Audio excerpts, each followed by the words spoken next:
Hello students, welcome to scholar जिला।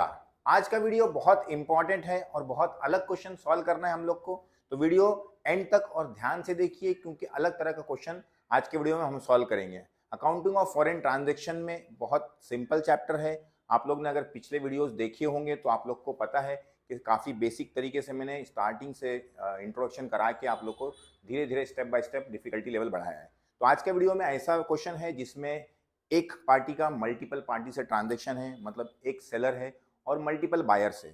तो ऐसे क्वेश्चन में थोड़ा सा ट्रिकी हो जाता है। अगर आप लोग ध्यान देंगे तो डिफिकल्ट नहीं लगेगा और इजीली आप क्वेश्चन सॉल्व कर सकते हैं। 20 से 30 मार्क्स का चैप्टर क्वेश्चन इसके ऊपर आता है। चैप्टर के ऊपर बहुत इजीली है और बहुत स्कोरिंग है। खाली आप लोग को ध्यान देना है कि किस टाइप का क्वेश्चन है और जर्नल एंट्रीज पूछ रहा है कि लेजर पूछ रहा है। कभी कभार ये मिस्टेक कर देते हैं स्टूडेंट, तो ध्यान देना है कि लेजर पूछा है तो लेजर करना है, जर्नल बोला है तो जर्नल करना है। तो चलिए क्वेश्चन आपकी स्क्रीन में मैं फ्लैश कर रहा हूं। अगर वीडियोस आपको अच्छे लगते हैं, मेरा काम अच्छा लगता है, तो अपने दोस्तों से जरूर शेयर कीजिए और वीडियो को लाइक भी कीजिए। चलिए क्वेश्चन आपकी स्क्रीन पे फ्लैश कर रहा हूं मैं। स्क्रीन आपके स्क्रीन पे क्वेश्चन आ जाएगा। टीवाई बीकॉम को आया हुआ क्वेश्चन है ये, अक्टूबर 2010 में। एसवाई बैफ वाले को भी ये चैप्टर है, तो वो लोग भी इसको फॉलो कर सकते हैं। आप लोग अपने फ्रेंड्स एसवाई बैफ वाले से भी वीडियो शेयर कर सकते हैं। तो चलिए स्टार्ट करते हैं। Godrej industries limited exported refrigerator and received the amount as under. तो गोदरेज इंडस्ट्री एक कंपनी है जो एक्सपोर्ट करती है। एक्सपोर्ट करती है मतलब क्या करती है? सेल करती है। तो सेल का क्वेश्चन, सेलिंग का क्वेश्चन है। क्या सेल करती है? रेफ्रिजरेटर सेल करती है। ठीक है। फिर नीचे दिया हुआ है सेल्स ट्रांजेक्शन। तो दो सेल उसने किया है, फर्स्ट और सेकंड। 5 जनवरी को उसने सी ऑफ कनाडा, सी मतलब कनाडा का कोई एक पार्टी है उसकी, उसको सेल किया है $10,000 का, और उस टाइम पे एक्सचेंज रेट था 41 पर डॉलर, 41 रुपीज पर डॉलर। ठीक है। फिर नेक्स्ट ट्रांजेक्शन है 7 जैन का है, वो डब्ल्यू ऑफ जर्मनी है, मतलब जर्मनी को उसने, जर्मनी की कोई पार्टी है डब्ल्यू करके, उसको सेल किया है। उधर सेल किया उसने $20,000 का, और उस टाइम पे एक्सचेंज रेट था 41 रुपीज पर डॉलर का। तो दो अलग अलग पार्टीज हैं जिसको उसने क्या किया? सेल किया है। फिर नीचे रिसिप्ट दिया हुआ है, तो रिसिप्ट हम लोग पढ़ लेंगे, उसके हिसाब से वर्किंग बना लेंगे और फिर हम लोग सॉल्व करेंगे। लास्ट में लिखा है देखो, exchange rate for 31 March 13 year ending का दिया हुआ है 44 पर यूएस डॉलर। ठीक है। You are required to pass journal entries to record the about transaction. ऊपर के ट्रांजेक्शन की जर्नल एंट्रीज करना है हम लोग को। और नीचे लिखा है prepare a foreign exchange fluctuation accounts in the books of Godrej industries limited for the end 31 मार्च 2013। तो हम लोग को एफईएफ अकाउंट भी बनाना है। तो ये दो चीजें हम लोग को करना है। क्वेश्चन पहले आप लोग को पढ़ लेना। इसमें इस क्वेश्चन में आप लोग को जर्नल एंट्रीज भी बोला है और एफईएफ का लेजर बनाने भी बोला है, तो ध्यान से करना और इजी है। ध्यान से स्क्रीन पे आप लोग, मतलब आप लोग को मैं वर्किंग बना लेता हूँ, थोड़ा ध्यान दीजिए। सबसे पहले हम लोग को दो अलग अलग पार्टी से, तो मैं अलग अलग तरीके से सॉल्व करता हूँ उसको। यहाँ पे सी ऑफ कनाडा लिख लेता हूं मैं, सी ऑफ कनाडा। उसमें उसने क्या किया है? पहले कितनी तारीख को है? 5 जैन को है, तो मैं 5 जैन 2013 को सेल है, तो मैं यहाँ पे लिख लेता हूँ सेल। ठीक है, या सेल्स लिख लेता हूँ। चलिए सेल, क्योंकि हम लोग के लिए वर्ड सेल्स अच्छा है। तो सेल किया उसने। कितने का सेल किया जरा देखिए वहां पे? $10,000, $10,000 का सेल है। और उस टाइम पे $1 का जो एक्सचेंज रेट था वो था आप लोग का ₹41। ठीक है। उसके बाद अगर आप लोग देखेंगे तो 7 जैन है, 7 जैन लेकिन अलग कंपनी है, तो उसका मैं लिख लेता हूँ डब्ल्यू ऑफ जर्मनी। उसके बारे में भी इंफॉर्मेशन लिख लेता हूँ, जर्मनी। अब उसको 7 जैन को सेल किया, तो मैं वो भी इंफॉर्मेशन पुट कर लेता हूँ, उसको भी सेल है। और डॉलर कितने का सेल है जरा देख लीजिए, $20,000 का। जो जो वर्किंग आप लोग के पास है उसकी आप लोग वर्किंग, मतलब जो क्वेश्चन आपके पास है उसकी वर्किंग बना लेंगे तो ज़्यादा बेटर रहेगा। बहुत लोग वर्किंग नहीं बनाते तो भी कोई प्रॉब्लम नहीं है, लेकिन थोड़ा टाइम ज़्यादा लग जाता है या सॉर्टिंग के लिए तकलीफ हो जाती है। तो बेटर है कि वर्किंग बना ले, ताकि आप लोग पूरा क्वेश्चन एक बार अच्छे से क्या करें, रीड कर लेंगे, तो क्या होगा आप लोग को सारी चीज़ें, मतलब किस पे क्या रिलेटेड है या किस पे कुछ होगा ना, किस चीज़ से कुछ इफेक्ट रहता है, तो सारी चीज़ें पता चल जाती है। तो जर्मनी का सेल किया उसने, उस टाइम पे भी डॉलर का रेट था 41 ही सेम, तो $1 is equal to ₹41, sorry $1 41 rupees. आगे लिखा हुआ है रिसिप्ट। रिसिप्ट कब है? 5 फैब को है, तो 5 फैब किसका है? कनाडा का है, तो ऊपर लिख लेता हूं मैं 5 फैब का रिसिप्ट है। ठीक है। कितने का रिसिप्ट हुआ है? डॉलर देख लीजिए आप लोग, 6,000। तो ये मैं मेंशन कर दिया, $6,000 का रिसिप्ट है। उस टाइम पे डॉलर का जो रेट था वो वहां पे मेंशन किया है उसने, 42 रुपीज, तो ये लिख दिया मैंने 42। चलिए आगे बढ़ते हैं। 10th फैब का डेट दिया हुआ है। 10th फेब यहाँ पे आएगा आप लोग का। कभी कभार ध्यान देना आप लोग को कि ट्रांजेक्शन आगे पीछे हो सकते हैं, तो आप लोग को क्रोनोलॉजिकली उसको डेट वाइज क्या करना है, उसको आप लोग को सॉर्टिंग करके करना है। डेट अगर आप लोगों ने इसको सॉर्ट नहीं करके करे तो क्या हो जाएगा, आप लोग का रॉन्ग हो सकता है। तो चलिए नेक्स्ट डेट है आप लोग का 10th फेब। तो 10th फेब 2013 को आप लोग का वो भी रिसिप्ट ही है पूरा। तो रिसिप्ट डॉलर, कितने डॉलर का रिसिप्ट देख लीजिए आप लोग का, $6,000 का। डब्ल्यू ऑफ जर्मनी से भी कितने का है, $6,000 का ही रिसिप्ट है। दोनों से 6,000 ही था, लेकिन इस टाइम पे डॉलर का रेट जो है वो थोड़ा बढ़ चुका है। उस टाइम पे डॉलर रेट है 43 रुपीज। चलिए नेक्स्ट है आप लोग का 15 अप्रैल को। 15 अप्रैल जर्मनी का ही है, तो यहाँ पे लिख लेंगे हम लोग 15 अप्रैल 2013। रिसिप्ट ही है। रिसिप्ट कितना है आप लोग का जरा देख लीजिए, 14,000 सॉरी। तो ये आ गया आप लोग का 14,000। उस टाइम पे डॉलर का जो रेट है वो आप लोग को लिखना है, कितना है उस टाइम पे, 42 रुपीज। तो ये डॉलर रेट हो गया आप लोग का 42। नेक्स्ट है आप लोग का 31 मई 2013। तो 31 मई 2013 वो भी रिसिप्ट है, कनाडा का रिसिप्ट है, लेकिन वो कितना बचा था उसका, 4,000। तो 4,000 की रिसिप्ट है, ठीक है। डॉलर रेट जो है उस टाइम पे आप लोग का है $44। क्लियर है। तो ये हो गया आप लोग का 44। अब खाली दो चीज आप लोग को ध्यान रखना रहती है कि ये चीज ध्यान में रखना आप लोगों को कि ईयर एंडिंग अगर तो नहीं हो रहा है। देखो यहाँ पे क्योंकि 31 मार्च ईयर एंडिंग है, क्वेश्चन में दिया हुआ था। तो 31 मार्च मतलब यहाँ पे बीच में आप लोग को ईयर एंडिंग आ जाएगी। तो यहाँ पे मैं लिख लेता हूँ 31 मार्च। यहाँ पे भी 31 मार्च आ जाएगा, वो मैंने लिखना भूल गया। एक लाइन आप लोग अच्छे से यहाँ पे लिखना पड़ेगा आप लोग को वर्किंग के अंदर, ताकि आप लोग को टेंशन नहीं आए। 31 मार्च। 31 मार्च का आप लोग का बैलेंस निकालना रहता है, याद रखना आप लोग। यहाँ पे मैं मेंशन कर लेता हूँ बैलेंस। बैलेंस पे क्या निकालते हैं हम लोग, एक्सचेंज रेट निकालते हैं। तो यहाँ पे एक्सचेंज रेट आप लोग को दिया हुआ है कितना, जैसे देखो लास्ट में दिया था 44 रुपीज। तो 44 का है। ये मैंने जगह नहीं छोड़ा हूँ, आप लोग क्या करना वर्किंग में यहाँ पे गैप छोड़ दिया, हमने लिखा ना, तो गैप छोड़ के लिखना, ताकि आप लोग को 31 मार्च जब भी ईयर एंडिंग होगा, कभी कभार 31 मार्च होता है, कभी कभार दिसंबर होता है, लेकिन मोस्टली अकाउंटिंग ट्रांजेक्शन हम लोग को 31 मार्च को ही होते हैं। तो 31 मार्च ही होगा मोस्टली क्वेश्चन में। तो बैलेंस उस डेट पर हम लोग को निकालना था, तो आप लोग को बताया था मैंने, अभी वापस रिपीट करूंगा। पिछले वीडियोस आप लोग को अच्छे से देख लीजिए, तो आप लोग का बेस अच्छा हो जाएगा और स्टेप बाय स्टेप क्वेश्चन आप लोग सॉल्व करते रहेंगे। और भी अगर आप लोग को कोई डिफिकल्ट क्वेश्चन है जो आप लोग को ऐसा लगता है कि मुझे कराना चाहिए, जो आप लोग को करने के बाद नहीं समझ में आ रहा है, तो आप लोग कमेंट कर सकते हैं। फिर ज़्यादा जिस पे कमेंट होंगे जिस क्वेश्चन को लेके, क्वेश्चन में मोस्टली जब आप लोग मेंशन करेंगे तो याद रखना क्वेश्चन का ईयर, कौन से ईयर में वो आया हुआ है, कौन से TYBF SYBF को आया है कि बीकॉम को आया है, और साथ में क्वेश्चन के जो बोलते हैं, अभी मैंने बताया ना गोदरेज इंडस्ट्रीज, तो ये कंपनी का नाम मेंशन करना है, क्योंकि हर टेक्स्ट बुक में अलग अलग ईयर मेंशन है, तो उसमें प्रॉब्लम हो सकता है। तो कंपनी का नाम मेंशन करना और क्वेश्चन किस ईयर में है वो मेंशन करना कमेंट में, तो फिर मैं देखूंगा कि ज़्यादा किस पे है, तो वो क्वेश्चन कराने की कोशिश करूंगा। ठीक है, चलिए स्टार्ट करते हैं। अब आप लोग की मैंने वर्किंग बना लिया है, अब मेरे को कोई क्या बोलते हैं क्वेश्चन की जरूरत नहीं है ज़्यादा। अब आप लोग को यही से आप लोग को पोस्टिंग करना रहेगा। तो क्रोनोलॉजिकली जाएंगे, मतलब डेट वाइज जाएंगे हम लोग। तो सबसे पहले डेट है आप लोग की 5 जनवरी की। तो 5 जनवरी का आप लोग का क्या है, सेल है। तो सेल यहाँ पे आप लोग को लिखना है, तो मैं डेट लिख लेता हूँ 5 जैन 2013। सेल है, तो सेल हमेशा कहाँ पे आता है, मैंने आप लोग को बताया था, सेल हमेशा कहाँ पे आता है, क्रेड में आता है। तो सेल क्रेड में लिख लेंगे, टू सेल्स। बहुत लोग एक्सपोर्ट सेल्स भी लिखते हैं, उसका कोई प्रॉब्लम नहीं है, सेल्स लिखेंगे तो भी चलेगा। क्लियर है। क्या सेल किया उन्होंने जरा देख लीजिए, आप लोग को रेफ्रिजरेटर सेल किया, किसको सेल किया है, सी। तो यहाँ पे लिख लेंगे सी अकाउंट, ठीक है ना। सी ऑफ कनाडा भी लिख सकते हैं आप लोग, कोई प्रॉब्लम नहीं है, चाहिए तो वो मेंशन कर देता हूँ मैं आप लोग का, सी ऑफ कनाडा, क्योंकि छोटी सी कंपनी है तो बहुत छोटा सा नाम लिख रहे हैं, तो पूरा मेंशन कर लेंगे तो भी चलेगा, लेकिन कंपनी का नाम खाली मेंशन करें। अभी इसमें क्या है कि सिर्फ सी लिखा है, कभी कोई कंपनी में पूरा कंपनी का नाम दिया था क्वेश्चन में। तो ठीक है, अब आप लोग को कैसे निकालना मैंने आप लोग को बताया था। जो आपने जितने का सेल किया है, कितने का सेल किया आप लोग ने, $10,000 का, उसको आप लोग को मल्टीप्लाई करना है किसके, 41 रुपीज से मल्टीप्लाई करना है। तो मल्टीप्लाई करेंगे तो आप लोग का 10 4 41, तो ये हो गया आप लोग का 4,10,000। ये आ गया आप लोग का 4,10,000। तो ये एकदम सिंपल सा काम है आप लोग का ये आ गई सेल्स की एंट्री।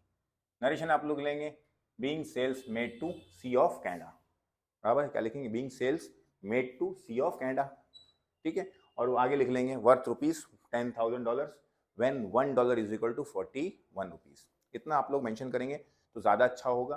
थोड़ा शॉर्टकट में भी मेंशन करेंगे आपके टेक्स्ट बुक के हिसाब से तो भी चलता है, कोई प्रॉब्लम नहीं है।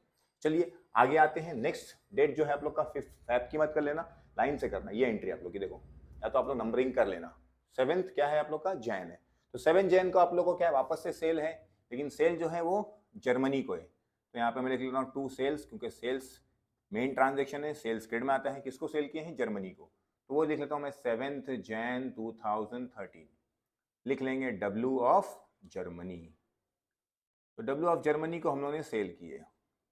कितने का सेल की है, $20,000 बराबर है। तो उससे मल्टीप्लाई कर लेंगे तो 24 होता है 82। तो ये हो गया आप लोग का 8,20,000। एक्सचेंज रेट इससे क्या कर लेंगे आप लोग, इसको मल्टीप्लाई कर लेंगे तो आप लोग को आ जाएगा 8,20,000। कैलकुलेटर ये हो गया आप लोग का 8,20,000। तो ये आप लोग ने क्रोनोलॉजिकली आपको करना है। ये पहली एंट्री, ये सेकंड एंट्री, बराबर है। अब आप लोग देखेंगे थर्ड एंट्री क्या है, 5th फैब की आपकी। तो 5th फैब की काई की एंट्री आप लोग की, सेल की एंट्री, सॉरी रिसिप्ट की एंट्री। रिसिप्ट मतलब क्या होता है, पैसा आया। तो जब भी पैसा आता है आप लोग क्या लिखते हैं, डेबिट में बैंक लिखते हैं, ठीक है। तो डेबिट में हम लोग लिखेंगे बैंक। वीडियो ध्यान से देखिए, जो भी चीजें मैं बता रहा हूं आप लोग को, सेल के बारे में, रिसिप्ट के बारे में, पेमेंट के बारे में, परचेस के बारे में, तो जो भी वर्ड्स बोल रहा हूँ वो ध्यान में रखोगे तो कैसा भी क्वेश्चन आप लोग को आए, कितना भी ट्रिक करके आए, आप लोग गारंटी इंशाल्लाह आप लोग इजीली उसको सॉल्व कर लेंगे। कोई प्रॉब्लम आप लोग को इंशाल्लाह नहीं आएगी। तो वीडियोस आगे भी बहुत सारे बनाऊंगा, जैसा जैसा आप लोग का सपोर्ट मिलता रहेगा, जैसे आप लोग शेयर करेंगे। चलिए अब देखते हैं हम लोग का बैंक मतलब रिसिप्ट है। रिसिप्ट मतलब पैसा आएगा, क्योंकि हमने सेल किया तो सिंपल सी बात है, पैसा आएगा। तो पैसा आया तो डेबिट में मैंने लिख दिया बैंक। अब किससे आया वो लिखना रहेगा मुझे, किससे आया, किसने दिया मुझे रिसिप्ट, किसकी कर रहा हूं मैं, इसकी। तो सी ऑफ कनाडा, तो वो लिख लेंगे टू सी ऑफ कनाडा, ठीक है। लेकिन मैंने आप लोग को बताया था जब भी पैसा आएगा और जाएगा तो आप लोग को क्या निकालना है, एफईएफ निकालना है, फॉरेन एक्सचेंज फ्लक्चुएशन निकालना है। कि आप लोग को ना, जो आप लोग का परचेस सेल किया आप लोग ने, तो फॉरेन एक्सचेंज मतलब डॉलर, जो आप डॉलर में ट्रांजेक्शन करें तो डॉलर का रेट बढ़ने और कम होने से क्या होगा, आप लोग को लॉस होगा। क्योंकि मैंने आप लोग को स्टार्टिंग में ही एक्सप्लेन किया था कि समझो एग्जाम्पल में कोई चीज़ सेल कर रहा हूँ, तो इंडिया में सेल कर रहा हूँ कोई प्रॉब्लम नहीं है, जितना पैसा है उतना ही रहेगा। लेकिन अमेरिका सेल कर रहा हूँ तो वही चीज़, वही सेम डॉलर का रेट क्या हो जाएगा, बढ़ जाएगा, और क्या हो जाएगा, कम हो जाएगा। तो फायदा भी हो सकता है और नुकसान भी हो सकता है। अब मुझे कैसा, मैंने आप लोग को पढ़ना है, कैसा निकालना है, मैंने आप लोग को बताया था। ऐसा पढ़ना है, देखो सेल किया 41 में, सेल किया मतलब बेचा 41 में, ऐसा पढ़ने का।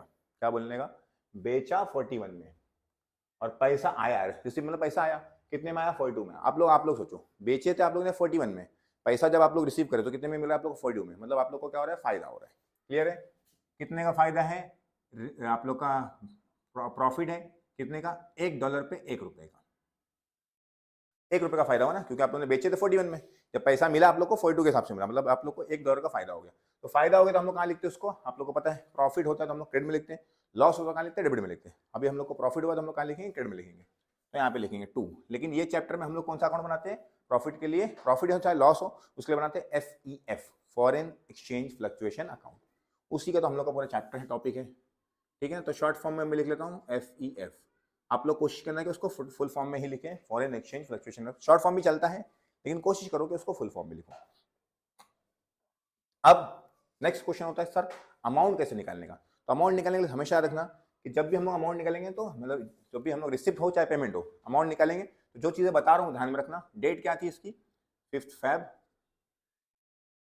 तो वो आप लोग ध्यान में रखना। जो चीजें मैं बता रहा हूँ ध्यान रखना कि कैसे निकालेंगे। तो हमेशा चाहे रिसिप्ट हो चाहे पेमेंट हो, पहले किसका लिखने का, बैंक का, फिर FEF का। पहले किसका लिखने का, बैंक। तो बैंक का अमाउंट कैसे आएगा, आप लोग को पैसा आया कितना, 6,000। आप लोग का पैसा कितना आया, $6,000 आया। $1 का रेट कितना है, 42। तो उस हिसाब से मल्टीप्लाई कर लीजिए, 6,000 इंटू 42, तो आ गया आप लोग का 2,52,000। तो यहाँ पे आप लोग लिख लेंगे 2,52,000। किसमें लिखेंगे, पहले बैंक में, क्योंकि इसके बारे में सोचना पड़ेगा। थोड़ा सा सोचेंगे तो सिंपल है। आप लोग को $6,000 मिले, उस टाइम पे डॉलर का रेट था 42, उसके हिसाब से आपको पैसा मिलेगा। तो आप लोग का 2,52,000। फिर क्या लिखना है आप लोग को, मैंने बताया FEF लिखना है। FEF कैसे लिखेंगे, यहाँ पे लिखा है मैंने कि $1 पे कितने का फायदा हुआ, $1 का। तो कितने डॉलर आप लोग को मिल रहे हैं, 6,000। तो आप लोग का फायदा हो गया 6,000 का। तो FEF में आपने लिख दिए 6,000। तो ये हो गया दो चीजें। अब देखना है आप लोग को, एक अमाउंट डेबिट में है, एक अमाउंट क्रेडिट में। सिंपल सी बात है, दोनों का क्या रहेगा, बैलेंसिंग करना पड़ेगा। तो बचा हुआ क्रेडिट का अमाउंट मिलेगा हम लोग को, दोनों को माइनस कर लेंगे तो बचेगा कितना हम लोग का, 2,46,000। तो ये हो गया आप लोग का रिसिप्ट की एंट्री फिनिश। अब इसमें अगर कोई आप लोग को डिफिकल्टी है तो आप लोग बोल सकते हैं, अगर नहीं है तो एकदम आप लोग को इजी लगेगा, कोई डिफिकल्ट नहीं लगेगा। तो ये आ गया आप लोग का रिसिप्ट की ये एंट्री हो गई, मतलब ये एंट्री आपकी हो गई, ये हो गई, ये हो गई। अब डेट देखना है आप लोग को, इसके बाद कौन सी डेट, 5 फेब के बाद क्या आता है 10 फेब, तो 10 फेब की एंट्री करना है आप लोग को। अब 10 फेब पे आप लोग का क्या है, रिसिप्ट है, तो आप लोग रिसिप्ट लिखेंगे, रिसिप्ट मतलब पैसा आया, तो यहाँ पे मैं लिख रहा हूँ 10 फेब 2013 पैसा आया, तो डेबिट में क्या लिखते हैं हम लोग, बैंक, तो ये मैंने लिख दिया बैंक अकाउंट, पैसा हम लोग ने रिसीव कर लिया, बराबर है। किसने दिया हम लोग क्रेडिट में लिखते हैं, तो किसने दिया, डब्ल्यू ऑफ जर्मनी ने, बराबर है, किसने दिया, डब्ल्यू ऑफ जर्मनी ने, तो टू डब्ल्यू ऑफ जर्मनी, बराबर ना, क्लियर है। साथ में क्या करना है मैंने आप लोग को बताया था, चाहे रिसिप्ट हो चाहे पेमेंट हो, आप लोग को एफईएफ निकालना है, मतलब फॉरेन एक्सचेंज फ्लक्चुएशन आपको प्रॉफिट हो रहा है कि लॉस हो रहा है। अब कैसे निकालते हैं मैंने आप लोग को बताया था। अब जर्मनी का कर रहे हैं तो इससे कंपेयर नहीं करना कि बेचा 41 में, यहाँ पे नहीं, यहाँ पे आने का, जर्मनी का जर्मनी से करने का, तो जर्मनी को भी बेचे कितने में आप लोगों ने, 41 में रुपीज में, बराबर ना, बेचे आप लोगों ने कितने में, 41 में, रिसीव करे कितने में, 43 में, आप लोग का क्या हो गया, प्रॉफिट हो गया है, कितने का प्रॉफिट हो गया है, $2 का, $1 पे $2 का, क्योंकि आप लोग सिंपल से देखो 41 में बेचे, 43 में रिसीव करें, बेचे थे 41 में कोई चीज को, जब पैसा मिल रहा है तो 43 में मिल रहा है, $2 ज्यादा मिल रहा है, तो आप लोग का प्रॉफिट हो गया। और प्रॉफिट कहाँ पे आता है, हमेशा क्रेडिट में, क्रेडिट में लिख लीजिए 2FEF, क्लियर है। अब मैंने क्या बताया था आप लोग को, पहले क्या लिखेंगे आप लोग, बैंक का अमाउंट लिखेंगे, तो बैंक का अमाउंट कैसे लिखेंगे, 6000 मल्टीप्लाई बाय 43, तो लिख लीजिए 6000 मल्टीप्लाई बाय 43, तो आ जाएगा आप लोग का 2,58,000, तो यहाँ पे आप लोग लिख लिया 2,58,000, ये बैंक का अमाउंट आपने पहले लिख लिया, कितना आ गया, 2,58,000। अब ये लिखने के बाद मैंने क्या बताया था आप लोग, किसका लिखेंगे, एफईएफ का लिखेंगे, कितना पैसा मिल रहा है आप लोग को, 6000, और $1 पे कितना फायदा था आप लोग का, $2, तो मल्टीप्लाई करेंगे तो 12,000, तो यहाँ पे लिख लिया आपने 12,000, बराबर है। अब क्या करेंगे, दोनों का बैलेंस, क्योंकि एक डेबिट है एक क्रेडिट है, तो दोनों का बैलेंस माइनस कर लेंगे आप लोग का, तो 2,48,46, तो ये आ गया आप लोग का 2,46,000, ये हो गया आप लोग का रिसिप्ट की एंट्री, ये भी फिनिश। इसमें कोई डिफिकल्टी नहीं है, जितना आप लोग इजीली करेंगे उतना आप लोग को इजी लगेगा, उतना आप लोग को प्रॉब्लम नहीं आएगी, आप लोग एकदम इजीली कर सकते हैं। अब क्या करना है आप लोग को, ईयर एंड आ गया, क्या आ गया, ईयर एंड, तो मैंने आप लोग को बताया था कि हमेशा याद रखना ईयर एंड पे 2 काम रहते हैं। पहला क्या करना रहता है, बैलेंसिंग अगर कुछ है तो उसका एफ निकालो, मतलब प्रॉफिट या तो लॉस निकाल लो कि फॉरेन एक्सचेंज फ्लक्चुएशन की वजह से आपको प्रॉफिट होगा कि लॉस होगा, और फिर क्या निकालना है, जो भी पूरा साल का एफ है उसको ट्रांसफर करना रहता है प्रॉफिट एंड लॉस में। तो 2 एंट्री याद रखना, क्या बताया मैंने, जैसे ही ईयर एंडिंग आएगा 2 काम याद रखना है। पहला काम कि आप लोग को एफ कैलकुलेट करना है बैलेंसिंग का, बैलेंसिंग का प्रॉफिट या तो लॉस निकालना है, तो बैलेंस ढूंढना पड़ेगा कितना कितना किसका बैलेंस बाकी है, और फिर जो भी एफ पूरे साल में हो गया सबको ट्रांसफर करना रहेगा कहाँ पे, प्रॉफिट एंड लॉस में। तो पहला काम क्या है, ईयर एंडिंग पे बैलेंसिंग निकालना। अब ईयर एंड देखेंगे आप लोग, तो ये ईयर एंड क्या आप लोग का 31 मार्च है, बराबर है, तो मैंने यहाँ पे लिख लिया 31 मार्च। अब दोनों का अलग अलग करना पड़ेगा क्योंकि 2 अलग अलग कंपनी से, तो पहले इसका करते हैं। इसका बैलेंस कितना बाकी है, 10,000 था, 6,000 दे दिया है, कितना बाकी 4,000। तो कभी कभार ऐसा मल्टीपल भी हो सकता है, अब यहाँ पे सिंगल ही है तो देख के ही मालूम पड़ रहा है, लेकिन कभी कभार ऐसा होगा कि 10,000 आया था, बैलेंस बहुत सारा हो सकता है, तो याद रखने का कि ऐसा पैसा पड़ने का, बेचे थे 10,000 का, पैसा आया 6,000, बचा कितना है 4,000, तो मतलब 4,000 पे आपको क्या निकालना है, सिर्फ एफईएफ निकालना है। पैसा आप लोग को मिले नहीं, आप लोग को कंसिडर करना है कि अगर पैसा आता तो प्रॉफिट होता कि लॉस होता। तो 4,000 पे अगर पैसा आता तो कितने के हिसाब से आता था, 44, बराबर है, तो इसको पढ़ने का, सेल किए थे 41 के हिसाब से, सेल किए थे 41 के हिसाब से, अगर पैसा आता तो किसके हिसाब से आता, 44 के हिसाब से। तो अगर आप लोग चेक करोगे तो आप लोग का प्रॉफिट है, बराबर है, कितने का, ₹3 का, क्योंकि 41 में आपने बेचे थे। अगर पैसा मिलता तो आप लोग को 44 के हिसाब से मिलता था, क्योंकि ईयर एंडिंग पे आप लोग को दिया है 31 मार्च का रेट दिया हुआ है 44, तो ₹3 का फायदा होता था $1 पे, क्लियर है। तो फायदा हो गया, तो एफईएफ कहाँ पे आता है, क्रेडिट में आता है, तो लिख लेता हूं मैं 2FEF, बराबर है। किस कंपनी का फायदा है ये, किस कंपनी से फायदा हो रहा है हम लोग को, या किस पार्टी से फायदा हो रहा है, सी से, तो वो लिख लेंगे डेबिट में, सी ऑफ कनाडा, ठीक है। कैसा करने का वापस बताया मैंने, सेल किया 41 में, अगर पैसा आता, क्योंकि हम लोग सेल किए तो सिंपल पैसा आएगा, तो रिसिप्ट होता था कितने में, 44 में, ₹3 का फायदा हो गया, क्लियर है। फायदा हो गया तो हम लोग एफईएफ वहां पे लिखते क्रेडिट में, तो एफईएफ क्रेडिट लिखे, तो पार्टी जो भी है, समझो एग्जांपल एफईएफ डेबिट में आया तो पार्टी का नाम क्रेडिट में रहेगा, अगर एफईएफ क्रेडिट में आ रहा है तो पार्टी का नाम कहां पे रहेगा, डेबिट में रहेगा, बस इतना सिंपल सा काम है। तो एफईएफ को ही सोचना है, प्रॉफिट हुआ तो एफईएफ क्रेडिट में रहेगा, लॉस हुआ तो एफईएफ डेबिट में रहेगा। अभी आपको क्या हो गया, प्रॉफिट हो गया तो एफईएफ कहां पे लिखे, अपने क्रेडिट में लिखे, और पार्टी का नाम कहां पे लिखे, डेबिट में लिख दिया, क्लियर है। कैसा मल्टीप्लाई करना है, कितना बैलेंस बचा है 4000, बैलेंस क्या करना है ना हम लोग को, तो बैलेंस कितना है 4000 मल्टीप्लाई बाय 3 तो कितना होता है 12000, तो यहाँ पे आ जाएगा आप लोग का 12000। तो ये आ गया आप लोग का एफईएफ की एंट्री, बराबर है। चलो नेक्स्ट एक और पार्टी है, उसका भी क्या निकालना है आप लोग को, बैलेंस निकालना है। तो अब आते हैं जर्मनी के ऊपर, क्योंकि जर्मनी का निकालेंगे, बराबर। अब जर्मनी का देखेंगे तो ईयर एंड आ गया, अब ईयर एंड कितना बैलेंस बचा वो देखना पड़ेगा। आपने बेचे कितने का था उसको 20000 का, दिया कितने उसने आप लोग को, सिर्फ 6000 दिया, मतलब 14000 रुपये आप लोग का बाकी है अभी भी। तो ईयर एंड पे आप लोग को सोचना है कि अगर बेचे थे 41 में, पैसा कितने में आता था 44 में, मतलब क्या होता था आप लोग को प्रॉफिट होता था, कितने का प्रॉफिट होता था आप लोग को, $1 पे 3 रुपए का, $1 कितने का 3 रुपए का। देखो ना, बेचे थे आप लोगों ने 41 में, प्रॉफिट पैसा आता तो कितने में आता 44 में, $1 पे 3 रुपए इसका फायदा होता था। तो फायदा होगा तो एफईएफ कहां पे रहेगा आप लोग का, क्रेड में, तो मैं लिख लेता हूं 2FEF क्रेड में, और डेबिट में क्या आ जाएगा, पार्टी का नाम, तो पार्टी का नाम क्या है, डब्ल्यू ऑफ जर्मनी। कितना है मल्टीप्लाई करके देख लेंगे कितना बैलेंस बाकी है, बैलेंस से ही करने का, बैलेंस कितना बाकी है ये इससे नहीं करने का, बैलेंस है। कभी कभार होता है कि 3-4 हो सकता है, तो तीनों सब मिला के रहेगा। तो बैलेंस कितना है 14000, 14000 मल्टीप्लाई बाय 3 तो कितना होगा 42000। जो जो चीजें बोल रहा हूँ वो ध्यान से करोगे तो एकदम ईजी लगेगा। स्पीड में नहीं जा रहा हूं मैं, स्लो स्लो जा रहा हूं, ताकि आप लोग को इजीली अच्छे से, जिसको नहीं समझता है जिसको समझता है सबके लिए काम की चीजें। अगर आप लोग को समझ में आ रहा है तो आप लोग फास्ट फॉरवर्ड कर सकते हो, अगर जिन लोग को नहीं समझ में आ रहा है, क्योंकि मैं कोशिश कर रहा हूँ कि ऐसे लोग को भी समझा दूं जिनको थोड़ा टाइम लगता है समझने के लिए, या बोलते हैं ना पहली बार कर रहे हैं, इतना बेसिक जनरलिटीज नहीं आती है, तो उस के हिसाब से भी वीडियो में बनाता हूँ ताकि आप लोग को सबको ईजिली समझा सकूँ। तो ये हो गया आप लोग का स्लो स्लो, इसलिए स्लो स्लो जाता हूँ, ठीक है। तो ये हो गया आप लोग का पहला काम हो गया। पहला काम मैंने क्या बताया था, बैलेंस पे क्या निकालने का, एफईएफ निकालने का, तो बैलेंस पे एफईएफ निकाल चुका। दूसरा काम क्या था, साल भर में जितना भी एफईएफ है सबको कहां ट्रांसफर करने का, प्रॉफिट एंड लॉस में। अब वो ट्रांसफर करने के लिए दो तरीके, या तो मैं क्या कर लूं सारे एफईएफ को डेबिट क्रेडिट लिख लूं, या तो उसका लेजर बना बोलता है उसका लेजर बना लूं, लेजर से भी पोस्टिंग हो जाएगी।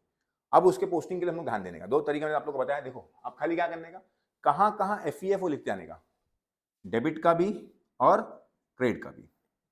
अगर आप लेजर नहीं बना रहे हो तो क्या तरीका, इसलिए मैं बता दे रहा हूं आप लोग को। लेजर बनाया तो फिर टेंशन नहीं रहेगा, डायरेक्टली आप लोग को मिल जाएगा बैलेंसिंग। लेजर बनाया तो फिर थोड़ा मतलब ना मेहनत लगती है। देखो कैसे लगता है, क्या क्या करने का, हर एक में एफईएफ ढूंढने का, डेबिट में रहेगा इधर लिखो, क्रेडिट में रहेगा इधर लिखो। देखो पहले में है क्या, एफईएफ नहीं है, दूसरे में है क्या, नहीं है, तीसरे में है, कहाँ पे है, क्रेडिट में है। तो क्रेडिट में कितना है 6000, तो ये लिख दिया मैंने 6000। इसमें भी क्रेडिट में है कितना है 12000, इसमें भी क्रेडिट में है कितना है 12000, इसमें भी क्रेडिट में कितना है 42000, डेबिट में है ही नहीं, बराबर है। तो अब सिंपल सी बात है, बैलेंसिंग टोटल करेंगे दोनों साइड का, इधर टोटल 42, 12 12 कितना, ये हो गया आप लोग का 12 12 24, 24 से 30 30 72,000 हो रहा है आप लोग का, बराबर है। अब 72,000 यहाँ का है, यहाँ पे भी कुछ नहीं है, तो क्या कर लेंगे आप लोग, दोनों साइड जो ज्यादा वो लिख देते 72, पूरा के पूरा कितना आ रहा है, बैलेंस आ रहा है कितना 72 का, कितना का बैलेंस आ गया 72 का। अब देखो आप लोग का जो अमाउंट है, डेबिट का कितना है 0 और क्रेडिट का कितना है 72।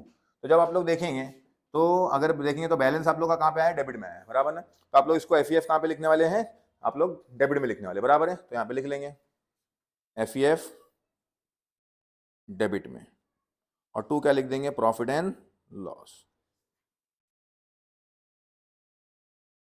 सिंपल सा काम है, ईयर एंडिंग पे 31 मार्च 2013। ये क्या करें उन्होंने, जो हमारा एफईएफ का बैलेंस आया था ईयर एंड पे, उसको क्या कर दिया उन्होंने, ट्रांसफर कर दिए। कहाँ ट्रांसफर कर दिए, प्रॉफिट एंड लॉस में। बैलेंस कहाँ पे आया, डेबिट साइड में ना, तो डेबिट में लिख दिया, और क्या लिख दिया, कहाँ ट्रांसफर करा, प्रॉफिट एंड लॉस में, क्योंकि ये एफईएफ अकाउंट का ही बैलेंस उन्होंने निकाले हैं। क्लियर है क्या, बहुत लोग दूसरे तरीके से भी करते हैं। दूसरा तरीका क्या मैंने बताया पिछले वीडियो में बताया, इधर का टोटल आया 72, यहाँ का टोटल आया 0, तो सिंपल से दोनों को माइनस कर लेंगे, तो बैलेंसिंग कितना बचेगा 72 बचेगा, लेकिन क्या क्रेडिट ज़्यादा है ना, क्रेडिट में, तो क्रेडिट ज़्यादा, तो क्रेडिट है तो कहाँ लिखा मैंने, एफईएफ को डेबिट में लिखा, ऐसा भी करते थे। और टैली करके बैलेंसिंग करेंगे तो भी आंसर वही आएगा, कोई प्रॉब्लम नहीं है, क्योंकि बैलेंसिंग करो तो 72 इधर दोनों साइड लिख दोगे, और बैलेंस कितना बचा 72 तो डेबिट में, तो एफईएफ डेबिट में लिख दिया, और 2 प्रॉफिट एंड लॉस। वैसे ही लेजर बनाना है हम लोग को। अब ढूंढना है एफईएफ, एफईएफ कहाँ पे है, क्रेडिट में, तो क्रेडिट एफईएफ का अकाउंट में क्रेडिट में लिखेंगे, लेकिन क्या लिखेंगे, पार्टी का नाम, बैंक मत लिखना, पार्टी का नाम लिखना, क्योंकि बैंक लिखते हो तो समझ में नहीं आएगा किससे प्रॉफिट हुआ है किससे लॉस हुआ है। तो बेटर है कि पार्टी का नाम लिखो। तो कहाँ है, देखो एफईएफ कहाँ पे, क्रेडिट में, तो एफईएफ अकाउंट के क्रेडिट में ही लिखने का, लेकिन क्या लिखने का, बाय क्या नाम है उसका, sea of Canada, sea of Canada. Company का नाम लिखना, क्योंकि फिर अगर बैंक लिखो तो समझेगा नहीं किससे फायदा हुआ किससे नुकसान हुआ है। क्लियर है क्या, कितना है, लेकिन अमाउंट एफईएफ का ही लिखना है, याद रखना, क्योंकि हम लोग लेजर जो बनाए हैं एफईएफ का बनाएंगे, तो पोस्टिंग भी एफईएफ की करना है, जहां एफईएफ है वहीं लिखना है। अगर क्रेडिट है तो क्रेडिट में लिखना है, डेबिट तो डेबिट में लिखना है, लेकिन खाली नाम हम लोग लिख सकते हैं, पार्टी का नाम लिखेंगे बस, अमाउंट भी उसी का ही लिखेंगे क्योंकि एफईएफ की ही पोस्टिंग कर रहे हैं। इसमें भी एफईएफ क्रेडिट में ही है, तो यहाँ पे लिखेंगे बाय, क्या नाम है उसका, W of Germany, W of Germany. वो कितने का था आप लोग का, 12,000 का। इसी की पोस्टिंग इसी तरह से आएगा वो, मैंने बताया ना आप लोग, अगर आप लोग लेजर नहीं बनाया किसी क्वेश्चन में तो कैसा निकाल सकते हो लास्ट की एंट्री ट्रांसफर वाली। लेजर बनाया तो फिर ये हम लोग को इसकी बनाने की जरूरत नहीं थी वाले क्वेश्चन में, लेकिन मैंने फिर भी दोनों तरीका बताया, किसी को लेजर मतलब लेजर अगर नहीं सकी है तो डायरेक्टली कर सकते हैं। एफईएफ क्रेडिट में ही है इसमें भी, तो बाय सी ऑफ कनाडा, कितना है, 12,000। और एक लास्ट में बचता है, एफईएफ क्रेडिट में है तो क्या करेंगे, बाय डब्ल्यू ऑफ जर्मनी, बराबर है कितना है, 42,000। क्लियर है क्या, ये 42। इसकी नहीं करना क्योंकि ये तो इसको टैली करने के बाद ही हुआ है, तो अब हम इसको देखते हैं। तो यहाँ का टोटल है आप लोग का 72 और यहाँ का टोटल कुछ भी नहीं, तो दोनों साइड हम लोग क्या लिख देंगे, 72, बराबर। यहाँ पे भी लिख दिया 72। अब पूरा के पूरा मेरा बैलेंस है, कितने का बैलेंस है, 72,000 का। अब जो बैलेंस है कहाँ ट्रांसफर करते हैं इसको, by profit and loss account, तो लिख दिया मैंने by profit and loss account. कितने का बैलेंस, कौन सी ईयर डेट रखेंगे, 31 मार्च 2013, ईयर एंडिंग की डेट लिख देंगे बस, क्योंकि बैलेंसिंग जो हम लोग करते हैं ईयर एंडिंग में करते हैं। तो मैंने आप लोग को दो चीज़ें बताया कि ईयर एंडिंग पे आप लोग का निकालना है, बैलेंस पे एफईएफ निकालना है, और जो भी अमाउंट आएगा उसको क्या ट्रांसफर करना है, एफईएफ का उसको ट्रांसफर करना है प्रॉफिट एंड लॉस पे। क्वेश्चन में नहीं बोलेगा, वो आप लोग को खुद से समझना है कि हर क्वेश्चन में आप लोग को ईयर एंडिंग पे करना है। अब बस बात होती है आगे के एंट्रीज की, ये रिसिप्ट है ये भी रिसिप्ट है, तो अगर हम लोग को आगे बोला होता है, लेकिन हम लोग को 31 मार्च तक ही बोला है तो मैंने वहां तक एंड कर दिया। आगे बोला होता तो हम लोग उसके आगे की भी रिसिप्ट की 2 एंट्री करते थे, इसकी भी और इसकी भी। फिर बैलेंसिंग तो कुछ बचता नहीं था, तो ईयर एंडिंग मतलब ना 31 मार्च 2014 आता था, तो बैलेंसिंग तो कुछ बचता नहीं है, तो उसका कोई टेंशन नहीं है। हाँ खाली है कि एफईएफ को उसमें भी ट्रांसफर करना पड़ेगा प्रॉफिट में। क्लियर है, तो ऐसे क्वेश्चन मैंने कराया आप लोग को। अगर आप लोग को और कोई क्वेश्चन कराना है या कोई क्वेश्चन करवाना है तो आप लोग कमेंट करके आप लोग क्वेश्चन मतलब क्वेश्चन में नाम, जैसे इसमें गोदरेज इंडस्ट्री था वैसा नाम लिखिए और ईयर मेंशन कीजिए कि वो कौन से ईयर में आएगा। क्योंकि देखो आप लोग के टेक्स्ट बुक में क्वेश्चन में मेंशन रहता है टीवाई बीकॉम अक्टूबर 2010, एसवाईबीएफ अक्टूबर 2009, जो भी रहता है वो मेंशन कीजिए और मुझे कमेंट करके बताइए, तो मैं वैसे वीडियोस बनाने की कोशिश करूंगा, मतलब वो क्वेश्चन को सॉल्व कराने की कोशिश करूंगा। वीडियो देखने के लिए आप लोग का बहुत बहुत शुक्रिया। वीडियो अच्छा लगे तो लाइक कमेंट और अपने दोस्तों से ज़रूर शेयर कीजिए। Thank you very much. मिलते हैं अगले वीडियो में अगला क्वेश्चन लेके।